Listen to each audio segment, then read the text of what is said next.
Okay, I think we'll begin. So this evening we're going to be talking about social isolation, a topic which is very hot at the moment as we're being told by our government to stay at home to ease the coronavirus crisis. Just a note, if we experience any technological issues, which we don't anticipate, but please bear with us, you never know about the internet. Let's move on. Before we get started, let's remind ourselves of the government's advice. I'm going to share my screen here, which just reminds you all of what the government has actually said about going out, what we can and can't do.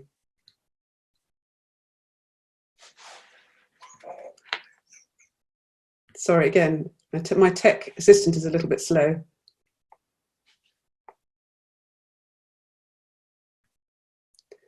Right, so we are to stay at home. We all know that, I'm sure. We're only allowed to go outside for food, health reasons or work, but only if we can't work from home. And if we do go out, we have to stay 2 meters, which is 6 feet away from other people at all times. And of course, we must wash our hands as soon as we get home. It means don't meet others, even friends or family, because you can spread the virus even if you don't think you have it. So what does this mean in practice? Well, it means we can't see our families unless we live with them. We can't go out with our friends and we can't wander around the shops. Everything is closed. So life as we know it has completely changed and we're much more isolated than before. So what sort of effect can social isolation have on us? Well, it can affect both our physical health and our mental health, and it depends on our living situation. There's speculation at the moment from some people about what's happening with families living together, being cooped up together with a lack of space and freedom. There was an article recently in the Financial Times about a divorce surge in China. So if you can just see on your screens there, this is a lady in China who realised after living in lockdown with her husband and kids for 2 months that in fact they were probably not as well suited as they thought they might be. So tensions are mounting between couples. And also, while other crime is decreasing because people are not out and about committing it, there has unfortunately been a rise in reported domestic abuse cases in the UK. So if you can see from that graph, all the green bars are crimes decreasing, but domestic abuse right in the middle there has gone up, which is worrying. There's also speculation on what's happening to people living alone, in particular perhaps the elderly. So this chart shows you that 1 in 5 are living alone in the country, which is quite a high proportion of the population. And these people are missing out on that vital contact they have with others outside of their homes, whether they be visitors or places they regularly go to have social contact with people. Some people are not talking to anyone, which can have an impact on mental health. So anyway, this evening, to talk about the issues that may face families living together or people living alone during this tricky time, we're lucky enough to be joined by someone whose job it is to be isolated in dangerous situations a lot of the time. Lieutenant Commander Jeff Schwamm. Jeff is currently the executive officer of an American submarine stationed in Connecticut, and he's served in the American Navy for over 23 years aboard 6 submarines. He's completed 5 6-month deployments and even done time on an oil platform off the coast of Iraq. He's married with 2 kids, and through all of his tours, Jeff has gained some insight on how to handle the monotony of isolation with groups of people and how to minimise the impact to your mental well-being. There will be a chance for you to ask Jeff your own questions at the end by typing in the Q&A box at the bottom of your screens. All questions will be anonymous, but for now, let's get started with some of our own questions we had for Jeff. Good evening, Jeff. Good evening. Pleasure to be here, and thank you for having me on your webinar. Thank you for coming. So just to start off with, could you outline for us your experiences of assignments on the submarine? For example, how long you're away for at a time, what are the living conditions like, and that sort of thing?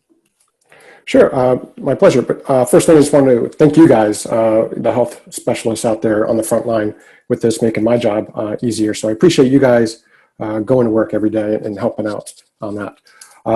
But from my experience, I've served on a mostly fast attack submarines. They're the medium size. I've also served on one of the smallest submarines out there. It was only 155 feet, and we had a crew of about 13.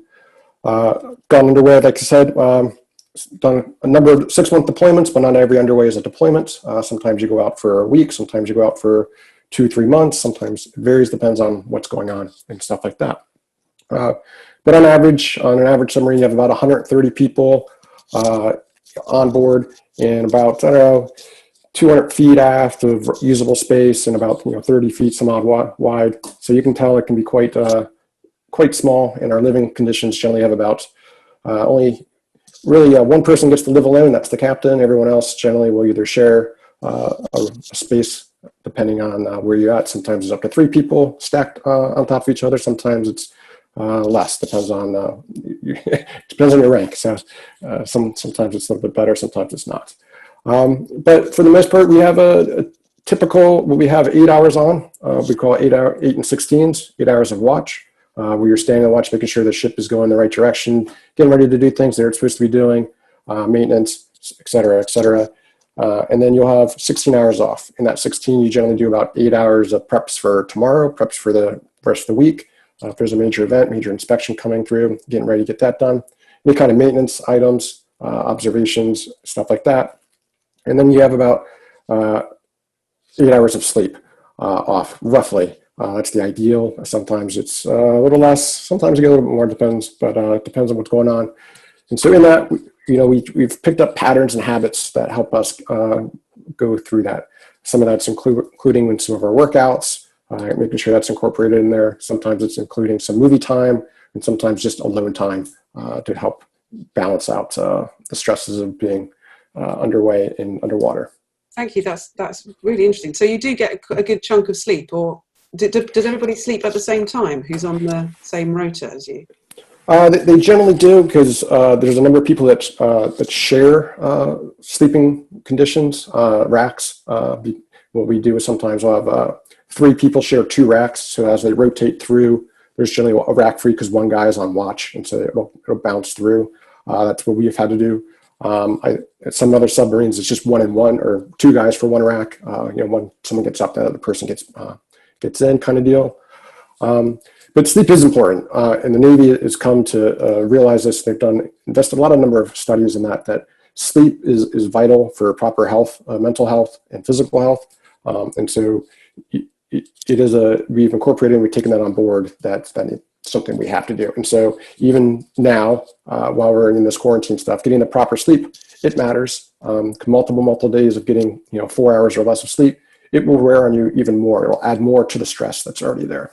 Absolutely.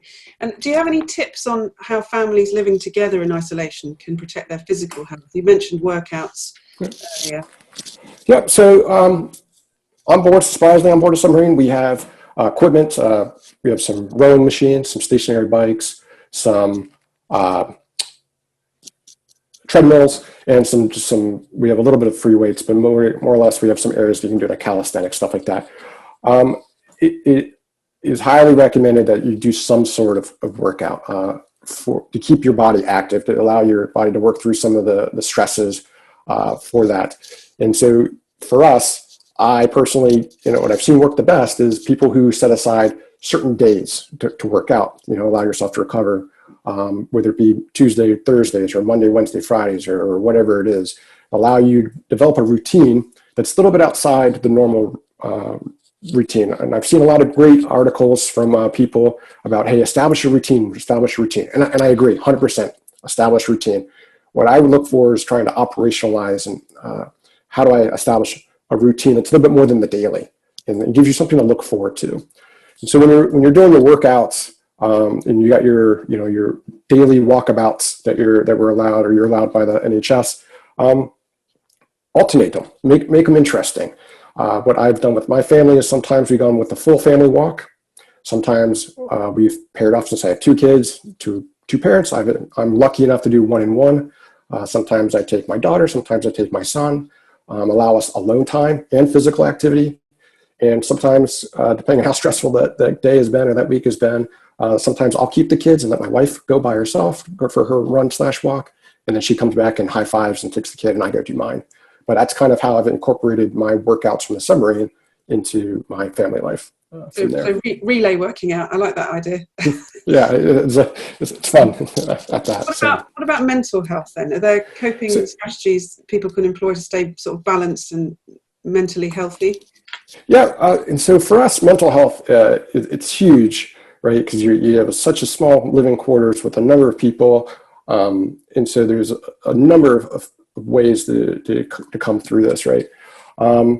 So starting off, you gotta almost gotta sometimes be like a duck in water. Sometimes you gotta let it go over your back and not jump on every little thing. And that's a little bit hard sometimes, but it is one thing I highly recommend is just not take offense at everything, because I see you guys when it's a lockdown, I think March 23rd. So you're about 3.5 weeks in, 4 weeks in. We've seen on submarines, it's about the 5-week point, which what we label hate week. That's when all the niceties are gone. And you've heard all the stories, and just that's when, you know, every slight is multiplied 1,000 times, you know, and it's something we all recognize, and you get there and you just kind of push through it and get to the next week. So the next week's better. But recognize that there will come a point where niceties go out the window, and you just try to bring it back in, personal space. Right? Submarines, you think, you know, there's probably not a lot of personal space, and you're right. There's not a lot, but we do have what, you know, our racks. You know, once we close that little curtain up, once you get inside this 1 foot by 1 foot by 6 foot, you know, little area, you're there. That's yours. That's your little oasis. So how I've kind of taken that to here is giving my kids some kind of area. It's just like theirs, and allow them to have a retreat so they can find a safe harbor in the storm, if you will, for them to go to. For my son, we've kind of taken his bunk bed and dipped the blankets off the top rail and cover up the bottom bunk and allow him his own little cave that he goes and reads and does his thing. For my daughter, I think she's stolen one of my spare rooms because that's how she is. And that's kind of her little safe area that she likes to go to. And just when she needs alone time, and she'll tell us, "Daddy, I need alone time." And then she'll just storm her stuff down into her little room. And we respect that, you know. I'll knock and ask to enter. So, you know, I realize I'm luxurious. I have the freedom to have these kind of spaces, but kind of figuring out what kind of area is just dedicated to them, have them have that. From a mental aspect as well, and also going on the routine on a submarine force, I can tell you exactly what day it is by the exact food they're serving, because it's every 7 days, it's the same food. Taco Tuesday is a thing for us. Hamburgers on Wednesday, pizzas on Saturday, unless we're pulling in. And so we kind of have like the same thing going on. And I highly recommend doing something like that. Not necessarily like have hamburgers every Wednesday, but kind of have like a hamburgers on one Wednesday and beef stroganoff the next Wednesday. Why is that? Because it does two things for you. It allows you to plan for your meal, so you can limit your shopping and you kind of have an understanding what's going on for your shopping. Two, it kind of has you looking forward to something else, you know, that routine, but it's on a larger scale for there. And then also, what we've also incorporated is having our kids, you know, my kids are too young to cook-ish. We're incorporating them, but they get to pick out what that meal is. So we kind of give them little boundaries, you know, and then they pick out what it is, and then they help make that meal. And so they kind of get more mentally involved in a little bit of that in there. And so that helps out for my children. If you have older children, maybe having them actually make the meal, like actually order it online, so they got a sense of that money, ordering it, get the delivery of it, and then making it so they can kind of see that thing. Another thing that we do for mental health is two major things that we do for quasi-socializing. And that is we watch movies. Generally, Friday night was our movie night. But what we do is we rotate who can pick that movie. And here's the deal for us that we found in the submarine force. You don't pick the movie for other people. You pick the movie that you want to watch. Why is that? Because it kind of exposes other people to movies they might not ever want to know, you know, never seen. I saw Heavy Metal for the first time underway because someone picked it. That's something I would never have thought to watch, but they picked it out, and I watched it, and I got a good laugh and thoroughly enjoyed it. And so that exposes that. Now, the corollary, there's two things off that one. If you're not the person that's selected, I recommend just watching the movie as much as you can. If at some point you can't watch it because it's just not your thing, walk out. It's okay. It's not a personal slight. It's just not, you know, it is what it is. You don't like it. Now, say the person picking the movie, if you know that other person doesn't really like horror movies, don't pick horror movies. Like, that's just rude. But there is one golden rule on a submarine for picking the movie.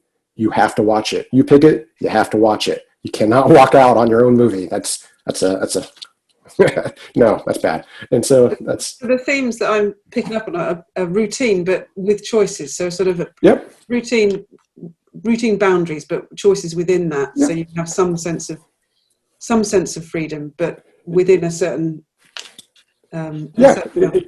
It does, and also gives you something to look forward to. And that's the big thing, is always keep looking forward to the next event, next milestone, next, whatever it is for us for there. And the other mental thing that we do that's quasi engaging is we like to play cards. In America, American Submarines, cribbage is our card game. It's social and requires mental agility as you're counting and doing multiple math calculations in your head, because you don't want to look silly when you can't count to 5 in front of other people. And so just kind of card games that help you, card games and or board games that help you mentally pass the time, but also keep you engaged for there, and allow you to come through that kind of aspect. And so, does that help out for some thoughts there? Very, very, very useful. It sounds like having your own, if you're living in a family with lots of people, having your own space is really important. Having a routine, as I say, with some choices, and keeping your brain active as well as your body. What about people living alone? In particular, we're thinking about the elderly.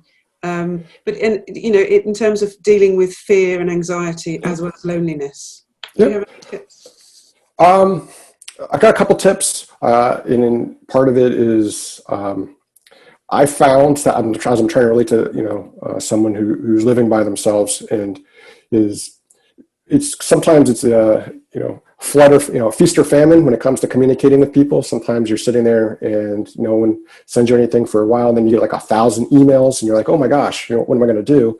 And so, kind of establishing a routine again for me and my wife made it easier when we were communicating, because surprisingly or not a lot of things change on a day-to-day basis on a submarine.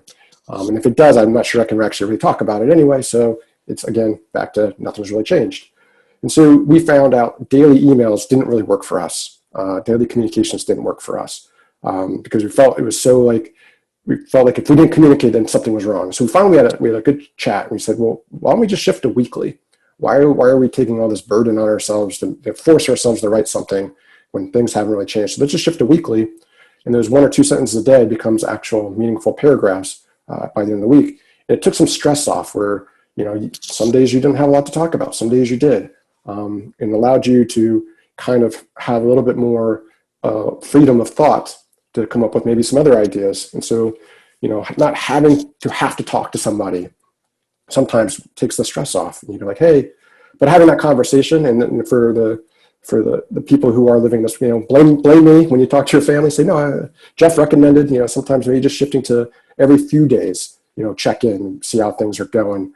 And so that way because what sometimes isn't noticed is doing those things kind of interrupts the routine. It kind of interrupts the allowing you to go through there when you're trying to force an email or force talking, and it kind of gets awkward for that. But another way to do that, though, is also just change the family members. I talk to my mom on Saturdays, and I talk to my dad on Sundays, and that allows me in my weeklies that I talk to people. But I still have a kind of like a constant drumbeat, if you will, for that.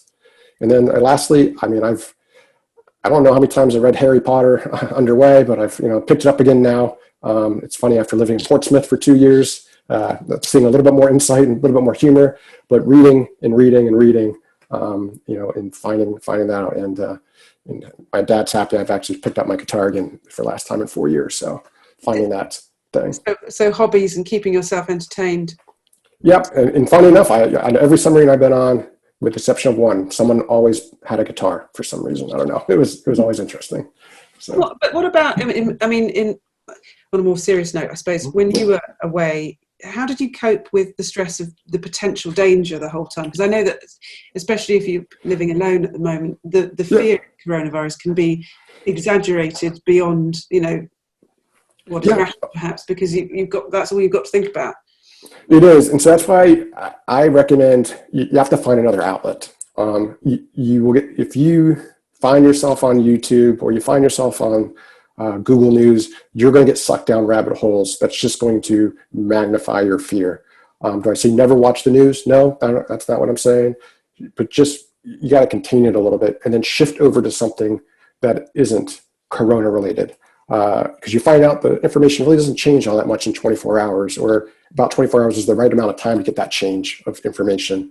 And so you get a little bit of info and then you shift over for that. And part of it a little bit, us submariners, we've learned to compartmentalize our feelings, which much to my wife's chagrin is I'm very good at just, I sleep next to enough weapons that if they all went off that I won't even notice because it'll just be the end of the day. Or I'm being so far underneath the water that I'm not really going to notice when I have that leak because it's just going to be the night. Yep, got it. But you know what? The chances of me happening to me is very slim to none. And more likely is I'm going to get to port, and more likely I'm going to have a fun time, and more likely we're just going to get over this, and more likely we're going to come through in a couple months and have, this was a rough time, but we got through it together, and going from there. And then realizing one thing we are really good at as a submarine force is, you only have 130 people. You've learned about people's nuances, is seeing when someone else's nuances change and say, hey, are you having a bad day? Yep. And you do a little bit of interaction, but sometimes just having that bad day, just let them get through that. Be like, you want to talk about it? Yep. Or no. And like, okay, well, when you're ready, you know where to find me. And just kind of keeping an eye out for each other. That's very helpful. Thanks, Jeff. Just going back to the news thing. How would you strike a balance between? I mean, a lot of our patients, I think they need to keep, or they want to keep up to date with what's going on, and they need to. Yeah. Would you suggest sort of just setting your clock for 6 o'clock? You watch the news every day for 20 minutes, and then nothing else, and to avoid just looking at your phone the whole time. So we're lucky. We're lucky on the submarine force because we come up only a certain amount of time, so we get our messages delivered to us. So we get, just whatever news we got at that time gets delivered to us, and we read it, and we're like, yep, understand all. And then we can't go back into it for another so many hours, so many minutes, so many time. We have it's a force function that we can't keep going down rabbit holes for that. So I think that helps us because you digest it, what's the latest, and then you move on. And you keep going for it. And so I do, and as much as I preach, I try to practice it, but sometimes I find myself down the rabbit hole, going down and being like, man, and I find myself getting anxious. I find myself getting, nervous or just angry or frustrated at the situation. And I find myself, I just have to put the phone down, close the computer up, grab an actual book, go for a walk, and then just distract myself. Brilliant. These are such useful tips. I think we're going to have to leave it there. I'll go to a couple of questions we've got through from attendees. Just a couple of quick ones, if you don't mind, Jeff. Someone has said gyms are closed at the moment, so can you work out without gym equipment? I think we know the answer to that, but have you got any particular exercises that you enjoy? I'm a very big calisthenics kind of guy. So for me, push-ups work. Sit-ups work, but I know that's not the right thing for everyone, back issues, et cetera, et cetera. But you just got to find the thing that works for you. And it can be as simple as going up and down the stairs, sometimes going up and down the stairs with a backpack, sometimes, lifting up your kids up and down, using them as your weights. I know about my weights for my kids. So for them, I know exactly how much I'm pushing back up, 40 pounds of quasi push-ups, if you will, if I'm sitting on my back. But incorporating them, and then because they'll feed off of you and they'll see that. And the other thing is, I know there's a lot of, yoga programs. Cosmic Kids has a great one that's a kid-friendly yoga program that I do with my kids, and it's kind of geared towards my kids. And I find out, that yoga does kind of give me a bit of a push too. So something slightly different. Thank you. And then when you're on the submarine, do you ever struggle to sleep because of the stress of being away from home or being cooped up? Or no, you're so tired. You're so tired, it kind of forces you down. And it can be, you do find yourself sometimes, I've had some restless nights about, what are we doing next? Or are we ready to do the next major thing? Are we ready for the next major inspection? And you have those kind of things, but you just got to rely on your training, got to rely on your preparations. If you've done your, if you've done it. And you just got to keep looking. These times will pass. And so you kind of understand, well, when it passes, what do I have to look forward to? Pulling in, seeing my family again, and going off to a Liberty Port, or et cetera, looking for the next thing to go from there. And one final one, actually. How do you support each other when you're on the submarine with your colleagues? Do you support each other actively, or? Yeah, I mean, you have to. And so it's funny. It becomes a little. I'm sorry. I'm not closed-minded. My only experience has only been on all-male submarines, and there are many submarines that have females, so I haven't seen how this dynamic has played out some. But there are interesting dynamics that always plays through. But we kind of understand what our baseline is. If someone's always happy, you kind of get it. If they're always kind of grumpy, you're kind of, okay, that's how you are. We kind of look for that changes. When they deviate from that change, if that grumpy guy's like excitedly happy, we check in on that guy. So what's going on, man?